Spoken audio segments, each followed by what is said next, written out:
Hello, তোমরা কি করতেছো? দেখো আমরা ভাত খাই। আজকে রান্না করছি ডাল আর একটা চাটনি আর পটল চচ্চড়ি আর ওই আর বাকি বানাইলাম আলু ভাজা। কালকের মাছ আছে, ঘরে অতীত আছে, মাছ দিয়া খাইব।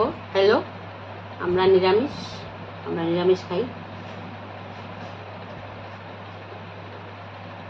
পটল চচ্চড়িটা ভালো হয়েছে, পটল চচ্চড়ি দিয়ে খাই। দেখো আমরা আমি ভাত খাইতেছি আর লিও দৌড়াদৌড়ি করতেছি। দেখো দেখো কই দেখো দেখো লিও কেমনে দৌড়াদৌড়ি করতেছে।